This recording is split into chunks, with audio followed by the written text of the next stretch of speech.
পথে পথে সঙ্গে সুজয়।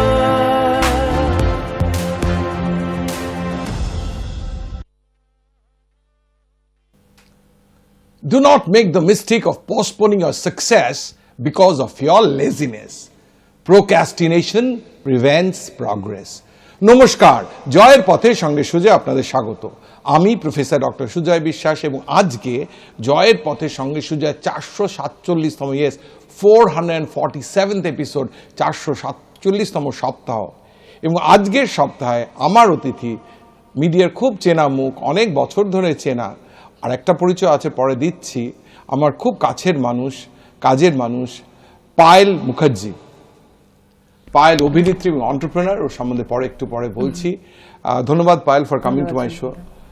ধন্যবাদ দেবো আমার সকল দর্শকদের through the city of Calcutta, state of West Bengal, country of India, whole world, যারা হাই নিউজে জয়ের পথে সঙ্গে সোজা দেখেন, যারা হাই নিউজের সোশ্যাল হ্যান্ডেলসে আপনার জয়ের পথে দেখেন, এবং আমার সোশ্যাল হ্যান্ডেলে অর্থাৎ প্রফেসর ডক্টর সুজয় বিশেষ সোশ্যাল হ্যান্ডেলসে দেখে সপ্তাহের পর সপ্তাহ, মাসের পর বছরের পর বছর দেখে জয়ের পথে সঙ্গে সুজয়কে করে তুলেছেন এক মুখে মুখে চলা নাম।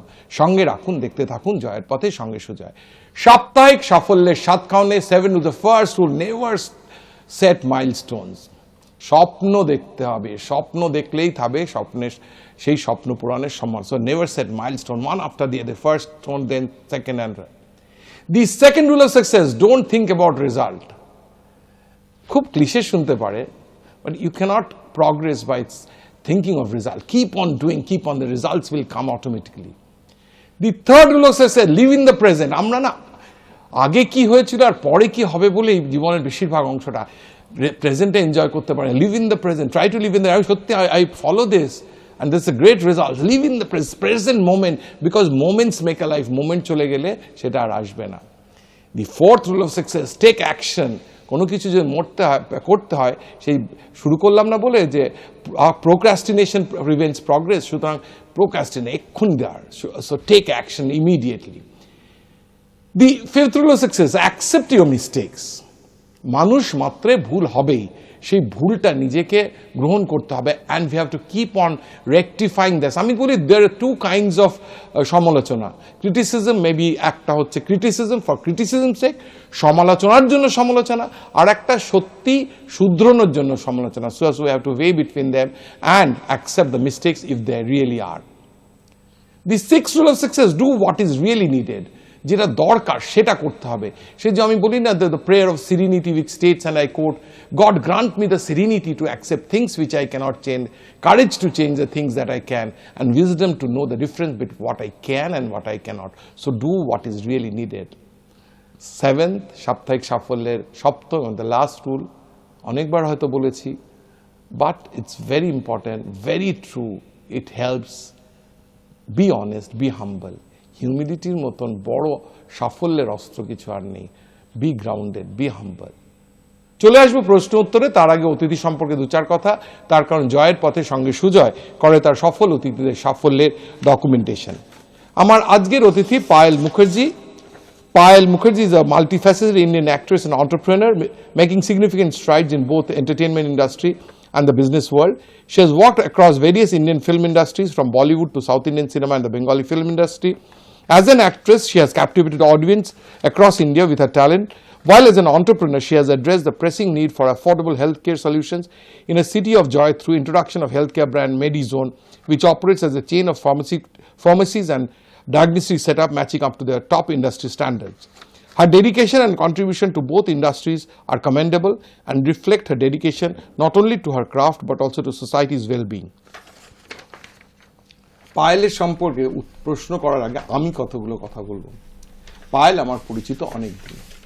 পায়েল তার প্রোফাইলে যেটা আমাকে দেয়নি, যেটা আমি সবসময় বলি, কিন্তু চায় না যে বলি, যে আপনারা হয়তো জানেন না যে পায়েল মুখার্জিকে আপনার অভিনেত্রী হিসেবে চেনেন, আপনারা তো জানেন না, পায়েল কিন্তু West Bengal joint entrance crack করেছিল এবং মেডিকেলেও পেয়েছিল। মেবি ও এমবিবিএস পায়নি, আমার যতদূর মনে আছে বিডিএস পেয়েছিল। সেটা না পড়ে ফার্মেসি পড়ে এবং মাস্টার্স ইন ফার্মেসি কমপ্লিট করে। একটি ইভেন্টে আমার ওর সাথে আলাপ হয়, তখন আমাদের টেকনো ইন্ডিয়া ইউনিভার্সিটি খুলেছে, মানে পারমিশন পেয়েছে মুখ্যমন্ত্রীর সহায়তায় এবং সাপোর্টে, এবং আমরা we were looking for faculties. তো পায়েলের এমফার্ম আছে শুনে আমি ওকে বলি তুই এখানে পড়া। She was doing a good job, কিন্তু নানান প্রোগ্রামে ওর এই পরিচিতিটা ওর অভিনেত্রী হওয়াতে নাকি প্রবলেম করছিল। সো অনেক রিকোয়েস্ট সত্ত্বেও, ভালো পড়ানো সত্ত্বেও she didn't continue. So she is a good one. Second হচ্ছে হিউমলি, আজকে বললাম না যে বি অনেস্ট, বি হাম্বল। পায়েলকে আমি অনেক বছর ধরে বলছি পায়েল আমার প্রোগ্রামে আসে। তো 4-5-6 বছর আগেকার কথা। The programme is running almost 8.5 years। খালি বলতো যে না আমি এখনো সেরকম কিছু করিনি, তো তাই জন্য আমি এখন যাব না, আমি করতে পারলে আমার যদি মনে হয় আমি তখন বললে যাব। মাঝে মাঝে মনে হতো অ্যাভয়েড করছে, কেন আমি তো এখানে অনেক বাডিং স্টার্স, বাডিং মডেলসদের এনেছি, তার মধ্যে পায়েল আসতেই পারতো। এরপর আমি পায়েলকে ফলো করতে শুরু করি। We are both in touch in the social media as well as in our events and where we go together. তো অনেক সিনেমা করে, সাউথে she got a national award. তো তারপরে বললো হ্যাঁ এখন আমি যেতে পারি। সো পায়েল, আজকের একটু প্রশ্ন উত্তরটা অন্যভাবে শুরু করলাম আমার ইন্ট্রোডাকশন দিয়ে। এবার আমার ফরম্যাটে আসবো। তুই কি are you born and brought up in Calcutta? No, বারাসাতে। স্কুলিং কোথা থেকে? বারাসাতে। 12 অবধি বারাসাতে। 12 অবধি। এবার সায়েন্স পড়ার পর এবার যেটা তুই বলতে চাস না, আজকে আমার এখানে বলতেই হবে যে তুই জয়েন্ট এন্ট্রান্স ক্র্যাক করলি। ইয়েস, না বলতে চাই না নয়, আমি দেখেছি আমি বললেও মানুষ অনেক সময় ভুলে যায়, শোনে না, বিকজ তাদের কনসেন্ট্রেশনটা ওই গ্ল্যামার ইন্ডাস্ট্রিতেই আটকে থাকে। এবং ঠিক আছে, আর এক্সট্রা বলেও কিছু করার তো নেই, তো ওটা আছে, ঠিক আছে। ওটা কি বলতো, ওটা তার পরিচয়টা, তার না ইস্যু হচ্ছে। আমি এই জন্যই আরো করলাম যে ইটস নট ইজি, মানে ইটস নট ইজি, মানে আজকে আমাদের সময় ইজি ছিল না, আজকের দিনেও ইজি নয় two crack the joint entrance exam to get into specifically medicine. তার কারণ হচ্ছে মেডিসিন সিট তো অনেক কম, মানে এখন বাড়লেও যেন ইঞ্জিনিয়ারিং অনেক যত বেড়েছে তত তো তো সেইখানে। So it was not easy, so that reflects. তো কলেজ করার পর, মানে কলেজ করার পর তারপর মানে তো মাস্টার্সও করলি, তাহলে তুই মাস্টার্স করলি কেন? আমাকে বাড়ি থেকে বলেছিলেন যে আমার বাবা, যে এডুকেশনটা মানে ওটা প্রায়োরিটিতে থাকবে, তারপরে তুমি আফটার এডুকেশন কমপ্লিশন তুমি যা ইচ্ছা করো, মানে যা ইচ্ছা করো মানে যেটা তুমি চাইছো মন থেকে, বা তোমার যদি প্যাশনকে তোমার পারসিউ করতে হয় সেটা তুমি করতে পারো, কিন্তু এডুকেশনটা কমপ্লিশনের পরে। তো যখন আমার বিফার্ম কমপ্লিট হলো তখন আমি বাড়িতে বলে, এবং তখন আমি অলরেডি বেশ কিছু মানে সার্ভিসের জন্য অফারও পেয়েছি, অ্যাপয়েন্টমেন্ট লেটার পেয়েছি, এবং আমি গেট কোয়ালিফাই করেছি সে বছর। তো ফলে আমার মাস্টার্স করার মানে ইচ্ছেটা আর কি আরো বেশি হলো, যে ঠিক আছে এবার তাহলে এই মাস্টার্সটা করেই নি। এবং বাড়ি থেকে ছিল যে ঠিক আছে বিফার্ম হয়েছে, এবার তুমি, তখন আমি মাস্টার্সের সাথে মানে থিয়েটার বলো বা রেগুলার ওয়ার্কশপ বলো, বিকজ একটা অ্যাক্টিং কোয়াইট ভাস্ট একটা সাবজেক্ট, ওরকম আমি চাইছি আর আমি ক্যামেরার সামনে চলে গেলাম ওটা হয় না, সেটা ওটা শেখা থাকে, একটা অনুশীলন থাকে। তো সেটা তখন মাস্টার্সের সময়, তখন আমি 5 দিন আমার মাস্টার্সের কাজ করতাম, আর উইকেন্ডে আমি অ্যাক্টিং এর জন্য নিজেকে প্রিপেয়ার করতাম। তো সেখান থেকে শুরু, মাস্টার্স করাকালীন প্রথম টেলিভিশন দিয়ে অল্প বিস্তর কাজ শুরু হয়। আফটার মাস্টার্স আবার আমি চাকরি পাই এগেন, কয়েকদিন চাকরি করার পরে ওই হ্যাঁ করেছিলাম, একটা এমএনসিতে করেছিলাম। তো এই 10টা 5টা জবটা না আমার ঠিক হচ্ছিল না, কারণ মনে তো ওই একটা ক্রিয়েটিভিটি, একটা মানে বুঝতে পেরেছো, সেটা হয়ে উঠলো না। তো এবং আমি ক্লাসিক্যাল ট্রেন ডান্সার ছিলাম, কত্থক ডান্সার ছিলাম, সেখান থেকেই আমার এই মানে ক্রিয়েটিভ ওয়ার্ল্ডের প্রতি আমার একটা ভালোবাসা শুরু হয়। তো তারপরে আর কি চাকরিটাকে ড্রপ করলাম, বাড়িতে একটু তো প্রেশার ছিলই, করছিলাম অ্যাক্টিং মোটামুটি টুকটাক করে হচ্ছিল। মোস্টলি আমি মুভিতেই কাজ শুরু করি তখন, মাইকেল, দেখ কেমন লাগে, চল কুন্তল, এসব বাংলাদেশেও কাজ করি। আমি একটা প্রশ্ন করবো তারপরে। আজকে তো তোকে লোকে অভিনেত্রী হিসেবেই চেনে, কেউ তোকে ফার্মাসিস্ট হিসেবে চেনে না, ইনফর্ম করছে বা চেনে না। খানিকটা তোর এখন এন্টারপ্রেনার যে এটা নিয়ে মেডিসন করেছিস সেটা নিয়ে লোকে চিনতে শুরু করে, কিন্তু বেসিক পরিচিতিটা তো অভিনেত্রী। এই যে তোর অভিনয় এসছিস আজকে বেশ কয়েক বছর সিনসিয়ারলি এটা করছিস, তার পেছনে এই যে স্কুলিং, কলেজ, ভালো পড়াশোনা করা, এর কন্ট্রিবিউশন কত? আমি এই জন্য জিজ্ঞেস করছি, আমি কেন জিজ্ঞেস করছি, আমি প্রশ্নটাও বলছি যে আমি যেহেতু সিরিয়াল করেছি, সিনেমা করেছি, নানান জায়গায় থাকে, আমার কাছে স্টুডেন্টসরা আসে, স্টুডেন্টসরা তো আজকাল খুব ব্যাপার বলে কি একজন এসে বললো স্যার আমি একটা সিরিয়াল করতে চাই, প্লিজ আমি একটু অভিনয় করতে, আমাকে তো আমি বলছি তুমি কি পড়ো? বলছে আমি computer science second year complete করে থার্ড ইয়ারে। বললাম বাবু তুমি গ্রাজুয়েশনটা কমপ্লিট করো, তারপরে it's a very tough field, অনিশ্চয়তার জীবন, খুব প্যাশন না থাকলে করো না, শেখোনি যখন এক্ষুনি করো না। পড়াশোনা তাই দেয় মোস্ট অফ দ্য গেস্টকে জিজ্ঞেস করো what is the contribution of your education, this good education, আজকে যেখানে দাঁড়িয়ে আছিস সেখানে। একদমই তাই, এডুকেশনের তো কন্ট্রিবিউশন পুরো লাইফেই রয়েছে এবং প্রত্যেকটা স্টেপে। আজকে আমি যে কোনো একটা ডিসিশন মেকিং এর ক্ষেত্রেও সেটা কতটা রিজনিং, কতটা কি, সবটাই ডিপেন্ড করে তোমার এডুকেশন বা তোমার মানে তুমি ওভাবে তৈরি কিভাবে হচ্ছ তার উপরে। এবং অফকোর্স আমার ক্ষেত্রে যেটা, এডুকেশন আমাকে অলওয়েজ একটা সিকিউরিটি দেয় যেটা আমাদের প্রফেশনে একদমই নেই।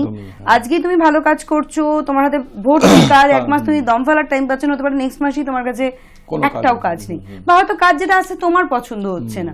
তো সুতরাং তুমি তো তোমার ক্রিয়েটিভ সত্তাটার সাথে কম্প্রোমাইজ করতে পারবে না যে না আমার পছন্দ হচ্ছে না কিন্তু শুধু আমি পেমেন্ট পাবো বলে আমি এটা করব। তো সেই জায়গা থেকে কিন্তু একটা সিকিউরিটির জায়গা দরকার হয়, এটা আমি সবসময় বলে থাকি। এবং যদি আমরা দেখে থাকি বলিউড, হলিউড, সেখানকার যারা স্টাররাও আছে তারা কিন্তু এটা অনেক আগে বুঝেছেন এবং তারা তার জন্য তারা প্রত্যেকের একটা কোনো কিছু না কিছু এন্টারপ্রেনারশিপ হোক বা কিছু না কিছু আছে যেখানে একটা ফাইন্যান্সিয়াল তাদেরকে একটা কন্টিনিউয়াস রোজগার, এক্স্যাক্টলি কন্টিনিউয়াস রোজগারের। একটা প্রশ্ন জিজ্ঞেস করি, যেহেতু টাইম লিমিটেড, আমাদের এটা তো কাট, অভিনয় করব এইটা কবে মনে হলো? কেন? Because you are good in study, সেটা তোর রেজাল্টসই বলছে, মানে তার মধ্যে অভিনয়টাই প্রফেশন করব এইটা কবে হলো? মানে অভিনয় করব সেটা প্রফেশন, ওই যে তুমি এক্ষুনি যে 7 রুলস বললে, গোল্ডেন রুলস, যে কাজ করে যাও ফলের আশা করো না, শ্রীমদ্ ভগবত গীতায় বলে এসেছে এবং আমি এটা অলওয়েজ ফলো করি। ইনিশিয়ালি আমার শুরুটা এটাই হয় যে আমার ইচ্ছা করে অভিনয় করতে। আমার একটা ক্রিয়েটিভ, এটা যেহেতু আমি ক্লাসিক্যাল ডান্সার ছিলাম, আমার তখন থেকেই ইচ্ছা করতো। আচ্ছা, যে অভিনয় করতে পারলে ভালো। স্কুল কলেজে আমি থিয়েটার করেছি, সেই দানাটা বাঁধলো যে না এবার তাহলে অনেক, সরি এবার এবার যখন আমি মাস্টার্স করছি, যখন বাড়ি থেকে ওই মানে ইনহিবিশনটা করে দিল যে ঠিক আছে, কারণ বাড়ি থেকে জানে যে এবার অভিনয় করলে করবে, না হলে জব করবে, মানে আমরা প্রথমার্ধে একদম শেষে চলে আসছে। আমার একটা স্ট্যান্ডার্ড প্রশ্ন থাকে, আমি সেটা বিশ্বাস করি, আমি প্রথম বলেও শুরু করছি, আমি বলি মোমেন্টস মেক এ লাইফ, মুহূর্তই জীবন তৈরি করে। যে মুহূর্ত চলে গেছে সে বিল গেটস কিংবা ইলন মাস্ক কেউই ফেরত পাবেন, they may have billions of dollars in that. তো আমার কাছে তোর প্রশ্ন, তুই তো ইউ আর ভেরি ইয়াং, অনেক দিন পড়ে আছে, আমরা প্রার্থনা করি তুই সুস্থ থাকিস, প্রফেশনালি পার্সোনালি ভালো হোক, কিন্তু at the same time any moment till date which you would like to cherish for the rest of your life? আনসারটা খুব ইম্পর্টেন্ট এই জন্য, হাই নিউজের একটা ওটিটি আছে হাই নেক্সট বলে, তো আমরা এ করে দেখেছি যে 30 মিনিট ইন্টারভিউ আজকাল কেউ শোনে, মানে 30 মিনিট ধরে interview. So we are cutting it into 7 rules, এই মোমেন্টস, শায়রি, গল্প, এরকম। So this answer is very important, মানে যে মোমেন্টস, তোর moments till date, any moments till date আমার কাছে তো maybe a single one or a couple or ভালো কিংবা খারাপ। তো আমার কাছে আমার বাবার ভূমিকাটা আমার জীবনে অপরিহার্য, মানে ওটা সবটাই জুড়ে বাবা। তো বাবার এরকম ছোট ছোট অনেক মোমেন্ট আছে যেখানে আমি লাইফের না মানে মন্ত্রা হয় না, মন্ত্রা পেয়েছি, বিভিন্ন ছোট ছোট মোমেন্টস আছে। তার মধ্যে বাবার বেশ কিছু জায়গায় যেমন আমাকে অনেস্টি বাবা শিখিয়েছে এবং নিজেকে স্বনির্ভর করার জন্য বাবা বেশ কিছু কিছু জিনিস শিখিয়েছে বা কিছু কিছু মুভমেন্ট, ওগুলো না আমার মাথায় ভীষণভাবে থেকে গেছে, গেঁথে গেছে। তো সেই মোমেন্টগুলো আমি বলতে পারি, আমি না একটা বার করাটা খুব ডিফিকাল্ট। আমি একটা ঘটনা বলছি, যেদিনকে আমি অনেস্টি শিখেছিলাম বাবার কাছ থেকে। আমরা রাস্তায় দাঁড়িয়ে আছি আমার বারাসাতের ওখানে, রিক্সা যাচ্ছে, একজন রিক্সাওয়ালা, আমরা অনেকক্ষণ ভর দুপুরবেলা দাঁড়িয়ে রয়েছি। বাবা রিক্সাওয়ালাকে বললেন যে তুমি না ভাই, একজন প্যাসেঞ্জার নিয়ে যাচ্ছিলেন, যে তুমি ওনাকে ড্রপ করে এখানে এসো। তো উনি চলে গেলেন রিক্সাওয়ালা। পরের একজন রিক্সাওয়ালা এসেছেন, আমরা চাইলেই সেই রিক্সাওয়ালা ধরে চলে যেতে পারি। বাবা তখন, আমি বললাম যে এই তো রিক্সা এসে গেছে। বাবা বললো না, ওকে বলেছি ও আসবে। আমি সেদিনকে কমিটমেন্টের ভ্যালু শিখেছিলাম বাবার কাছ থেকে, যে একটা মানুষকে যখন আমি কমিট করেছি I have to keep it. এরকম প্রচুর মোমেন্ট আছে এবং আমার বাবা হচ্ছে আমার লাইফের আসল ইনস্টিটিউশন। যদি আমি কিছু শিখে থাকি সেটা আমার বাবার কাছ থেকে। 447তম এপিসোড, 450 ওপর অতিথি, সবার জীবনের মুহূর্ত কিন্তু ডিফারেন্ট। চলে যাবো প্রথমার্ধে, একদম শেষে চলে এসেছি, চলে যাবো বিরতিতে। তার আগে একটা ছোট্ট গল্প বলছে, ফ্রেন্ডশিপ, গল্পটা ফ্রেন্ডশিপের ওপর, যে ট্রু ফ্রেন্ডকে, সত্যিকারের বন্ধু কি আমাদের এই যে ফেসবুক টুইটার এটা সব বন্ধু কি আদৌ বন্ধু? বন্ধু হচ্ছে সে যে পাশে বসে থাকবে, জাস্ট বসে থাকবে, to give company in all times good আর ব্যাড। একটা ছোট্ট গল্প তার ওপর, একটা ছেলের এখনকার যেরকম ছেলে প্রচুর বন্ধু, প্রচুর মানে বোস্ট অফ ফ্রেন্ডশিপ, যে এই করে, ও সেই করে, এর আছে, কখনো বলছে এর একটা আইফোন আছে আমাকে কিনে দিতে হয়, একটা মোটরসাইকেল আছে কিনে দিতে হয়। তা বাবাকে বলে তুমি কি বাবা, কি হোয়াট লাইফ ইউ লেড, যে তোমার সব কিছু ছিল, তোমার তো বন্ধুই নেই। বলে বাবা বলছে কেন, আমার তো বন্ধু আছে। বলে কে? বলছে ওই যে তোর অরুণ কাকু। ওই একটা বন্ধুতে তুই একটা বন্ধু তোমার কোনো জাস্ট ওয়েস্টেড ইউর লাইফ। তো বাবাকে বলে, বাবা শোনে এবং বুঝতে পারে যে ছেলে ঠিক বলছে না, is on the right path. So একদিন করে বলছে, বাবু তুই তো এই বন্ধুদের নিয়ে বোস্ট করি, আমরা একদিন এই বন্ধুত্বকে চেক করবি, একটা তুই কে চ্যালেঞ্জ নিবি। বলতে আমার তোর বন্ধুদের দেখেছি, I am not very satisfied, এই বন্ধুরা বন্ধু না। তখন বলছে যে কি বলছো তুমি, আমার বন্ধুরা বন্ধু না আর তোমার ওই অরুণ কাকু বন্ধু? ঠিক আছে। তখন বলছে তোর পাশে দাঁড়াবে কেউ, তুই যদি বলি এমার্জেন্সি কেউ ছুটে চলে আসবে। বলছে ফোনটা নিয়ে সঙ্গে সঙ্গে এখন তুই আজকে রাত্রি 2টোর সময় দম দিয়ে রাখ, অ্যালার্ম দিয়ে রাখ, অ্যালার্ম বাজলে তখন ওখানে। তো অ্যালার্ম দিয়েছে, বলছে তোর বেস্ট ফ্রেন্ড, বেস্ট 3টে বন্ধুরে করেছে। So first one call the first one, phone ধরেনি। বাবা বলছে চল আমি তোর বাড়িতে নিয়ে যাই তোকে। তো ড্রোভ টু দ্যাট হাউস, করেছে, বেল দিচ্ছে। ওপর থেকে বুঝতে পারছে যে জানলা থেকে এসে আলো জ্বালিয়ে দেখে সেই আলো নিভিয়ে দিয়ে ফোনও ধরছে না, এরকম হচ্ছে। খানিকক্ষণ দাঁড়ানো বললো না বোধহয় আসবে না হোয়াটসঅ্যাপ। তো the second one then the third one. একজনের মা এসে বললো দাঁড়াও আমি দেখছি, বলে গেল। বন্ধু বললো, ও বলে দাও আমার শরীর খারাপ, এত রাতে 2টোর সময় আমি এর মধ্যে উঠতে পারবো না। মা এসে বললো ওর শরীরটা তো ভালো নেই, আমার তো ডাকতেই করতে ছাড়াও দিচ্ছে না। Similar with the third one, বললো যে আমার তো, সে বলছে আমার ভীষণ বলো ভীষণ জ্বর এসছে। তো চলে গেল। তখন বললো চলো বাবা সরি, আমি তো ঠিক আছে। আমি বললো না না না, এবার আমার বন্ধু, এবার আমার টেস্ট দেওয়ার পালা, আমার বন্ধু। ওনার বন্ধুকে অরুণ কাকুকে ফোন করলেন, অরুণকে ফোন করলেন, ফার্স্ট রিংয়েই ধরে নিলেন। তারপরে বললো আমার ইমার্জেন্সি হচ্ছে, আমি এক্ষুনি আসছি। বলে এক্ষুনি চলে আয়। So they drove to his place. দরজা খুলতেই, যে বেলিং দিলে ফার্স্ট বেলেই দরজা খুলে দেখছে হাতে টাকা এবং গাড়ির চাবি নিয়ে দাঁড়িয়ে আছে। বলছে কি হচ্ছে বল। বলছে তুই টাকা আর চাবি নিয়ে। বলছে তুই যখন রাত্রি 2টো 2:30টার সময় ফোন করেছিস তখন নিশ্চয়ই তোর কোনো এমার্জেন্সি হয়, টাকা লাগবে, আমরা এই আছে আরও নিয়ে আসছি, তো দরকার হলে আর গাড়ি কোথাও নিয়ে যেতে হবে। দেন বলছে না না চল বস। তো 3 of them said, এবং বলছে দাঁড়িয়ে আমার একে বলছিলাম যে আমার ছেলেকে বোঝাচ্ছিলাম যে বন্ধু চুজ করতে হয়, বন্ধু যে যার সহমর্মিতা থাকবে, যে সুখে সুখী হবে, দুঃখে দুঃখী হবে, অ্যান্ড সিম্প্যাথি না এমপ্যাথি থাকবে। Everyone around is not a friend. So the story ends here. Moral of the story, choose your friends correctly.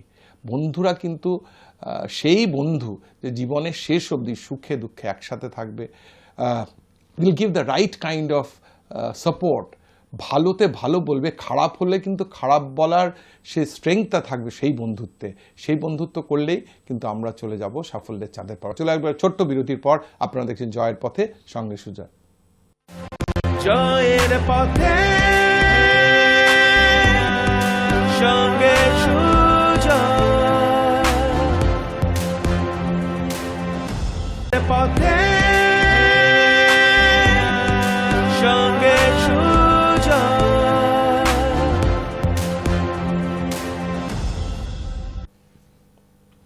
চলে এলাম বিরতির পর, আপনারা দেখছেন জয়ের পথে সঙ্গে সুজয়। আজকে জয়ের পথে সঙ্গে ছিল 447তম 447th এপিসোড, 447তম সপ্তাহ। এবং আজকের সপ্তাহে যারা প্রথম থেকে দেখেননি তাদের জন্য বলছি, আমার অতিথি বিশিষ্ট অভিনেত্রী এবং এন্টারপ্রেনার পায়েল মুখার্জি। পায়েল, তোকে তো সবাই যেরকম বলছিলাম অভিনেত্রী হিসেবে চেনে, এখন এন্টারপ্রেনার হিসেবে চিনছে। একটু পার্সোনাল লাইফ সম্বন্ধে যদি একটু শেয়ার করি, একটু বাবার কথা বলেছিস, ওটা helps to create a connect with the audience. কারণ আমি মনে করি যে পার্সোনাল কিংবা ফ্যামিলি লাইফ ঠিক থাকলে প্রফেশনাল লাইফও অনেক বেটার হয়, একটু মানে তাহলে লোকে কানেক্ট করতে পারে। আমার বাবা মা মানে যেরকম মধ্যবিত্ত ফ্যামিলির বাবা মা হয়, একটু ট্র্যাডিশনাল মেন্টালিটি আছে, কিন্তু ভেরি সাপোর্টিভ। মানে যেটা হওয়াটা খুব, ওটার জন্যই হয়তো আমি আজকে এখানে আসতে পেরেছি বা থাকতে পেরেছি। তো বাবা নিজে একজন চাকরিজীবী, সরকারি চাকরিজীবী, কিন্তু বাবা ভীষণভাবেই গান ভালোবাসেন এবং নিজেও একজন পারফর্মার বলা যেতে পারে। সেই জায়গা থেকে দাঁড়িয়ে সেখান থেকেই হয়তো ওই পেয়েছিলাম ছোঁয়াটা যে ক্রিয়েটিভ ওয়ার্ল্ড বা কাজ করার প্রতি এটা। তো সেখান থেকেই, এবং বাড়ি থেকে যেটা হয় না যে সাধারণ মধ্যবিত্ত ফ্যামিলিতে যে পড়াশুনো বা সেটাকে সবসময় প্রায়োরিটি দেওয়া হয়, তো সেগুলো শিখেছি। বা ছোট ছোট যে মানে লাইফের যে এথিক্স বলো সেগুলো শেখা, মূল্যবোধ, সেগুলো সবটাই বাড়ি থেকে। আর আমার জীবনে বলতে গেলে আমি জানি না এটা বাড়ি থেকে না, আমি খুব এক্সপ্লোর করতে ভালোবাসি। এটার সূত্রে কিন্তু মা কি করেন? মা একটি এনজিওর সাথে এডুকেশনাল সেক্টরে ছিলেন, এখন তো বোধ আর রিটায়ার্ড। দাদা ভাই কেউ রয়েছে? দাদা আছেন। দাদা আছে। দাদা কি করেন? দাদা সেন্ট্রাল গভর্নমেন্টে আছেন, গভর্নমেন্টে আছে। আর এবার বলতে কি বলছিলি যে আমি মানে এটা তো বাড়ির ব্যাকগ্রাউন্ড, আর আমি পার্সোনালি আমি খুব এক্সপ্লোর করতে ভালোবাসি। এবং এই এক্সপ্লোর করতে মানে অ্যাক্টিং এ আসাটাও একটা যে একটু ট্রাই করে দেখি না যে কেমন হয়। এবং সেখান থেকে আমি কিন্তু আমি হিরোইন হব এসব সত্যি আমার কখনো ভাবনা ছিল না। যে ওটা না, আমি কাজ করতে গিয়ে দেখলাম আমি অ্যাক্টিংটা পারি, এবং লোকে আমাকে যে হিরোইন হবে ব্যাপারটা এরকম হয়ে গেল। হ্যাঁ, এবং এক্সপ্লোর করতে ভালোবাসি বলেই আমার প্রথমে কলকাতায় কাজ শুরু করার পরে বাংলাদেশে কাজ করি। বাংলাদেশে আমার লাস্ট একটি ছবি গন্ডি, যেটা 3টে ন্যাশনাল অ্যাওয়ার্ড পেয়েছিল বাংলাদেশে। তারপরে ক্যাপ্টেন খান, শাকিব খানের সাথে করি, অনেকগুলো ছবি করি বাংলাদেশে। তারপরে আমার সাউথে, এবং একটি বাংলাদেশেরই একটি ছবি আমরা হায়দ্রাবাদে শুট করছিলাম। সেখান থেকে আমার কাছে প্রথম সাউথে তেলেগু মুভির অফার আসে। সে সময় আমি ভয় পেয়ে গিয়েছিলাম যে একটা ভাষা জানি না, মানে হাউ উইল আই এক্সপ্রেস, মানে আমার এক্সপ্রেশনস বা আমি যদি ভাষাটার প্রতি আমার কোনো দখল না থাকে। তো তারপরে সেবারটা সামাও হলো না, তারপর একটা মালায়ালাম অফার এলো, সেখান থেকে আমার স্টার্টিং।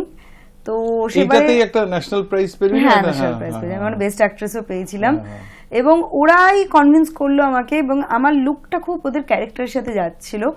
এবং মানে অ্যাজ আই হ্যাভ বিগ আইজ, তো কেরালিয়ানদের দেখবে বিগ বিগ আইজ হয়, ওরকম তো যাচ্ছিল। তো সেখান থেকে ওরা আমাকে খুব কনভিন্স করে, এবং ওরাই আমার থেকে হয় না যে অ্যাক্টিংটা বার করে না, কারণ অ্যাক্টিং তো আমি করেছি, কিন্তু ভাষার যে একটা মানে ওই জায়গায় যে প্রতিবন্ধকতাটা থাকে সেটা কিন্তু ওরাই আর কি। এবং অবভিয়াসলি সাউথে সবসময় ডাবিং করা হয়, এবং সেখান থেকে সাউথে কাজ শুরু, মালায়ালাম, তারপর তেলেগুতে বেশ কয়েকটা কাজ করি, 5-6টা কাজ করেছি তেলেগুতে।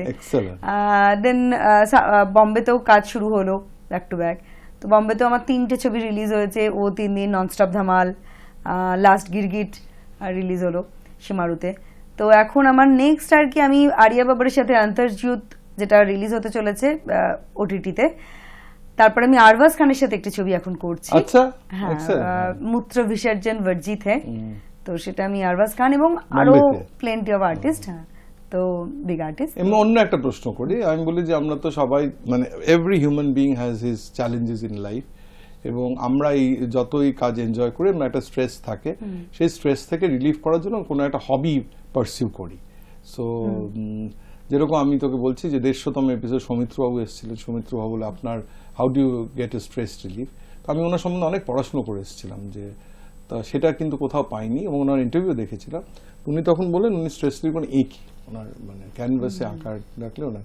সো আমার কাছে তোর প্রশ্ন, পরের প্রশ্ন যে how do you, what's your me time, মানে হোয়াটস ইউর হবি? তোমার প্রশ্নে আমি অ্যান্সার দেবো, তার আগে আমি বলি যে এই সৌমিত্রবাবু যখন এসেছিলেন তখন আমি ব্যাক টু ব্যাক সৌমিত্রবাবুর সাথে 2টো ছবি করেছিলাম, চলকুন্তল এবং হচ্ছে কি মাইকেল। তো তখনই তুমি আমাকে বলেছিলে যে এইখানে আসার জন্য, এবং আমি বলেছিলাম যে প্লিজ সুজয়দা, সৌমিত্র স্যার যেখানে যাচ্ছেন সেখানে আমি তো সবে কাজ শুরু করেছি, আমি একটু এক্সপিরিয়েন্স করি তারপরে আসবো।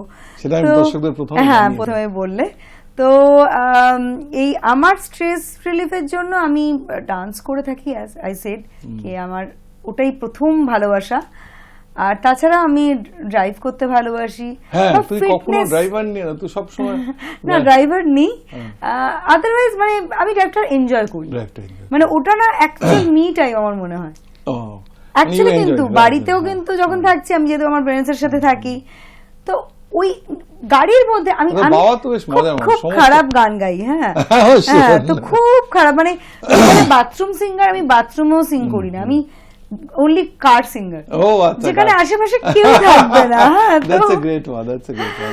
তো আমি ওই গাড়িতে যেতে যেতে নিজের মতো গান গাই, সবকিছু গাড়িতে হয় আর কি। তো দ্যাটস আই মানে এনজয় দ্য আমি বুঝলাম যে গাড়ি চালানোটাই তোর মানে হ্যাঁ, দ্যাটস ওটা ইওর একটা- মি টাইম, দ্যাট ওটা me time আর dance তো আছেই, হ্যাঁ, these two are my me time. কোনটা was your first big break মানে অভিনয়ে? হোয়াট ওয়াজ ইওর ফার্স্ট যেটা করে মনে হলো ইয়েস আমি কিছু মানে মানে আই হ্যাভ সাউথে দ্যাট মানে প্রাইজ পাওয়ার পর না কাজ করার না সময়? কাজ, ওটার যে অ্যাপ্রিসিয়েশন, ওটা যে এখনো মানে ইউনো আমাদেরকে তো একজন আর্টিস্টকে না সারা জীবন স্ট্রাগলের মধ্যে দিয়ে যেতে হয়, বিকজ আমাদেরকে বম্বেতে তো এভরি মানে ইচ কাজ তোমাকে কিন্তু অডিশনের মাধ্যমেই পেতে হয়। হ্যাঁ, তো আমার কিন্তু ওই প্রজেক্ট যখন আমি করি, ওটা দেখার পরে লোকে খুব একটা মানে পিপল ক্যান বিলিভ কে হ্যাঁ শি ক্যান অ্যাক্ট। তো মানে অ্যাক্ট মিনস ওটা কিন্তু সাউথের বা দেখো আমরা একটা ডিরেক্টরস মিডিয়ামে কাজ করি, আমরা নিজেরা যতই যা করি না কেন আলটিমেটলি ডিরেক্টর বা ক্যামেরার মানে থ্রুতে যেটুকু দেখা যাবে সেটাই হচ্ছে, আমাকে কিভাবে রিপ্রেজেন্ট করা হচ্ছে সেটাই ইম্পর্টেন্ট। তো সেটা কিন্তু সাউথে ওখানে ভীষণই মানে ওদের কাজের যে টেকনিক্যালি ওরা এতটাই সাউন্ড বা ওদের যে ডেডিকেশন, ওটা তো আলাদা। সো ইউ গট ইওর মানে ফার্স্ট যে সাউথে কাজ করতে সাউথ করে যেটা হলো যে আমি এবার নিজেকে চিনলাম যে হ্যাঁ আমি এটা পারি বা আমাকে দিয়ে এটা হবে। তারপরে আজকের ডেটে আমি বলছি তোমাকে মানে কোন রকম মানে ইয়ে নয়, মানে এক্সট্রা কনফিডেন্স আমি নই, ওভার কনফিডেন্ট নই, বাট আমি এখন আর অভিনয় বা ক্যামেরার সামনে কোনো কিছু বা কোনো আর্টিস্টের সাথে কোনো বিন্দু মাত্র আমার মানে ভয় লাগা বা এটা নেই। সো তোর লেটেস্ট ফিল্ম 5 নম্বর স্বপ্ন মানে দ্য ফার্স্ট ফিল্ম যেটা আমি তোকে পুরো দেখেছি, দ্যাটস আ খুব what's the experience of that মানে ডুইং আ বেঙ্গলি মুভি মানে very play a lead character আর কি? দেখো মানসীদির সাথে প্রথম মানে ওনার ডিরেকশনে আমার ফার্স্ট কাজ, আগে অ্যাক্টর হিসেবে ওনার সাথে কাজ করেছিলাম, তো খুবই ভালো, অনেক কিছু শেখার আছে। আমি এক্ষুনি সাউথ দেখো সবকটা জায়গারই ভালো এবং খারাপ দিক থাকে, সাউথের সাথে আমাকে সবসময় আমাকে ইন্টারভিউতে জিজ্ঞাসা করে এটা আমাকে যে কি ডিফারেন্স আছে বা কি তো সাউথে যেটা হয় যে সাউথে টেকনিক্যালি ওরা এতটা সাউন্ড, ওরা কিন্তু অতটা ক্রিয়েটিভ বা মানে আজকে আমার অ্যাক্টর হিসেবে ওখানে আমাকে অত বেশি পারফর্ম করতে কিন্তু হয় না, ওখানে পারফরমেন্স মানে কারণ ওখানে টেকনিক্যালি অনেক সাউন্ড। আর কলকাতায় যেটা হয়, কলকাতায় তো পুরোটাই মানে তোমাকে ক্যামেরা ধরে রেখেছে, পারফরমেন্সটা কিন্তু অনেক বেশি ইন্টেন্স হয় কলকাতায়। Because you know you have to perform on the while the camera is on. সেক্ষেত্রে সেখানে আর কোনো টেকনিক্যালি কোনো কিছু হবে না, এটা হচ্ছে ব্যাপার, ম্যানেজ করার ব্যাপার থাকে না। তো সেই জায়গা থেকে কলকাতায় কাজ করা কিন্তু মানে কাজ শেখা কিন্তু কলকাতাতেও খুব ভালো যায়, সময় চলে সময় শেষ হয়ে আসছে। তোর এন্টারপ্রেনারশিপ ভেঞ্চার সম্বন্ধে এবার কিছু বল। মানে যেহেতু তোমাকে বললাম যে আমাদের প্রফেশনটা খুবই একটা ইনসিকিউর একটা জায়গা, I wanted to start something, যে জন্য আমি ফার্স্টে জব শুরু করেছিলাম। আমি দেখলাম যে তুই started something which is in line with your education। ওটাই, you need a pharmacist license in order to যেটা করব সেটা যদি আমার অলরেডি একটা আইডিয়া থাকে সেটা থেকেই ইউজ করা বেটার না। তো আমি ফার্মাসি দিয়ে স্টার্ট করি, বললি যে আমার ভালো মানে we are doing good। একদম আমি ফার্মাসি দিয়ে স্টার্ট করি, এখন আমার প্যাথোলজি ডায়াগনস্টিক সেন্টার ক্লিনিক সবটাই আমি ওয়ান পয়েন্ট সলিউশন হিসেবে আমার যে মানে আমার মেডজিয়ন আমার যে কোম্পানি সেটাকে আমি আনতে 5 years from now where do you see yourself? Company 5 years 3 years 2 years এখন টাইম এত তাড়াতাড়ি চলছে মানে আগামী দিনের পরিকল্পনা যদি অ্যাজ অ্যান এন্টারপ্রেনার বলো, I just want to get at least my semi IPO right in my company, and I want to see myself as holding national award in my hand. Oh, very good. চলে এসেছি একদম প্রোগ্রামের শেষের দিকে। Team জয়ের পথে সঙ্গে সুজয় তার অতিথি নির্বাচন করে সাফল্যের নিরিখে, either they are very successful or they're in the path of finding success। কেন আমার কাছে তোর প্রশ্ন, যেহেতু তুই অনেকদিন বাদে এসেছিস এবং you have said যে এখন আমি যেতে পারি, তো আমার কাছে তোর শেষ প্রশ্ন, your advice for success from our viewers। তুই জানিস আমি টেকনো ইন্ডিয়াতে অনেক বছর আছি, so the initially my viewership was through students, এখন তার থেকে আসে it's going for almost 9 years। সুতরাং তোর অ্যাডভাইস, তুই আমার প্রত্যেকটা এতেই আমার 7 rules of success থাকে, কোনোটাই কিন্তু কোনোদিনের কপি পেস্ট না, মানে বিভিন্ন, আর এটা আমারও না, এটা মনীষীদের রুলস অফ সাকসেস থেকে কিংবা ইন্টারভিউজ থেকে কোলেক্ট করে করা। But I end up with the advice from my guest on that, so that I get more points which I can pull it at later point. Tour advice for success for my viewers. একটু আগে যেটা বললাম, এটা আমি সবসময় মানি যে কাজ করে যাও, ফলের আশা করো না। আমি আমার পড়াশোনাও করেছি, আমার রেজাল্ট যখন আউট হয় আমার 4টে অ্যাপয়েন্টমেন্ট লেটার এসে যায়, কিন্তু আমি কোনোদিনও চাকরিটা পেতে হবে বলে পড়াশোনা করিনি। পড়াশোনাটা করলে তোমার কাছে যদি থাকে একাডেমিক্সটা, তুমি ঠিক ক্র্যাক করে যাবে। তো সেটা আমার ভীষণ মনে হয়। এবং বি হাম্বল, বি অনেস্ট, এর কোনো রকম রিপ্লেসমেন্ট হয় না। ইউ হ্যাভ টু বি হাম্বল। মানে আমি কি পেয়ে গেছি, আমাদের ইন্ডাস্ট্রিতে একটা কথা শুনবে, বলে যে সাকসেস পাওয়ার থেকেও সাকসেস ধরে রাখাটা বেশি টাফ। হ্যাঁ, আমি তোমাকে অন্য একটা কথা বলছি, সাকসেস পাওয়ার থেকেও সাকসেসটাকে হজম করাটা বেশি টাফ। এবং সাকসেস হজম করাটা বেশি ইম্পর্টেন্ট। সাকসেস হজম করলে তুমি সাকসেস ঠিক ধরে রাখতে পারবে। তো সাকসেস পেলে হজম করতে হবে প্রপারলি। একটা প্রশ্ন আমরা সবসময় করি, ইনফ্যাক্ট এই প্রশ্নটা আগে করি কিন্তু করা হয়নি, কিন্তু প্রথম দিন থেকে আমার এই প্রোগ্রাম শুরু হয় 2 জুলাই 2016। আমি তখন থেকেই বলেছিলাম যে আমি সোনার বাংলা করার একজন সৈনিক হতে চাই। I want to be a soldier. সোনার তো কিছু হয় না, সোনার ছেলে, সোনার মেয়ে, সোনার বাংলা। তো তোর কি মনে হয় সোনার বাংলা ঠিক হওয়ার দিকে ঠিক এগোচ্ছে? দেখো, তোমার এই প্রোগ্রামের ক্ষেত্রে আমি একটা কথাই বলতে পারি, আমরা প্রচুর ইন্টারভিউতে যাই, কিন্তু ইন্টারভিউ মানে শুধু এটা না যে তোমার লাইফে কি কি করেছো বা কি কি হচ্ছে, কি হতে চলেছে, নয়। তোমার যে প্রোগ্রামটার মাধ্যমে আমরা দেখতে পাই যে আমরা মোটিভেট হই। তোমার এভরি এপিসোড আমি যদি দেখি কিছু আমি শিখতে পারবো। তো এটা আমার মনে হয় যে ওই শিক্ষাটাই তো ইম্পর্টেন্ট। ওটাই তো যে কোনো সোনার হোক আর যাই হোক, সেটা গড়ার জন্য কিন্তু আলটিমেটলি ওই শিক্ষাটাই একটু একটু করেই তো তৈরি হয়, বিন্দু বিন্দুতে তৈরি হয় সিন্ধু। তো ডেফিনেটলি আমি তোমাকে এটার জন্য অবশ্যই অনেক উইশ করতে চাই যে এটা প্লিজ করতে থাকো, আমাদেরকে এভাবে মোটিভেট করতে থাকো। সুতরাং যা বললাম প্রত্যেক সপ্তাহে যেটা বলি আজকে বলবো, পায়েল খানিকটা তারই ইঙ্গিত দিল যে সোনার বাংলা কিন্তু শুধু রাজনৈতিক দল নেতা নেত্রী করতে পারবেন না। সোনার বাংলা করবেন আপনার আমার মতন সোনার বাঙালি। আসুন হাতে হাত ধরি, সোনার বাংলা গড়ি, হাতে হাত ধরি, সোনার বাংলা গড়ি, হাতে হাত ধরি, সোনার বাংলা। আমি তো হাত বাড়িয়েছি, আপনারাও বাড়ান না।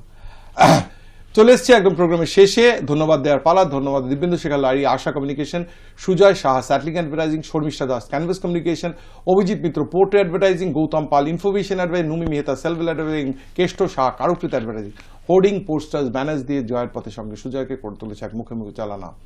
ধন্যবাদ সুদীপ কুমার কুন্ডু এবং সুশোভন কুন্ডু, ডিরেক্টর অফ রেজনমি গ্রুপ। প্রত্যেক সপ্তাহে যে ডিজিটাল প্রমোশনিং করেন সেই ডিজিটাল প্রমোশনিং ওরা করে দিচ্ছে, থ্যাঙ্কস টু দ্যাম। ধন্যবাদ দেবো দেব সেন, প্রথম মধ্য এবং শেষে যে গানটা শোনেন দেব সেনের কম্পোজ করা এবং ডাইরেক্ট করা, এবং দেব কিন্তু এসেছিল 240তম এবং গানটা অসম্ভব গিয়েছে, তাকেও পরের ধন্যবাদ। রাঘব চট্টোপাধ্যায়, রাঘব এসেছিল 315তম এপিসোডে এবং অসম্ভব ভালো গানটা পেয়েছেন, পারলে আপনি ইউটিউবে শুনলে ইটস এ গ্রেট সং। এবং ধন্যবাদ দেবো আপনাদের সকলকে যারা সপ্তাহের পর সপ্তাহ, মাসের পর মাস, বছরের পর বছর জয়ের পথের সঙ্গে সুজয় দেখে, কখনো মেসেঞ্জারে, কখনো হোয়াটসঅ্যাপে, কখনো ফেসবুকে, কখনো রাস্তায়, কখনো আমার অফিসে এসে বলতে থাকেন। আজকে যেমন পায়েল বললো যে আপনি এটা করেছেন, আমাদের খুব ভালো লাগে না, খুব মোটিভেটেড হই। কেউ ওইটা দেখে আসতে চান যে আমি একটু শেয়ার করতে চাই, অ্যান্ড আই ফিল আমি বললাম the motivator gets, the inspiration speaker gets inspired. So পাশে থাকবেন এইভাবেই। চলে যাওয়ার আগে বলে যাব একটা ছোট্ট শায়রি। আজকের আমার শায়রিটা ঠিক আমার গল্পের মতো, বন্ধুত্বের ওপর, ভীষণ টাচিং। আমি যখনই শুনেছি আই রোট ইট ডাউন, কারণ আমাকে এটার আমার অন্তর স্পর্শ করে গেছে।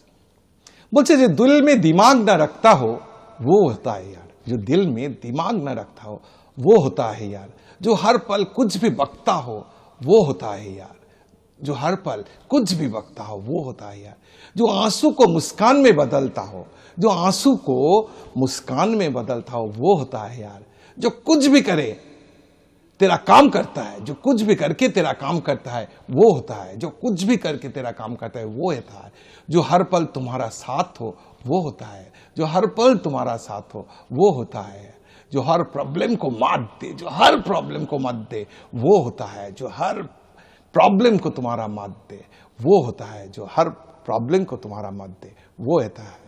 নমস্কার, ফিরে আসবো পরের শনিবার বিকেল 5:30টায়। জয়ের পথে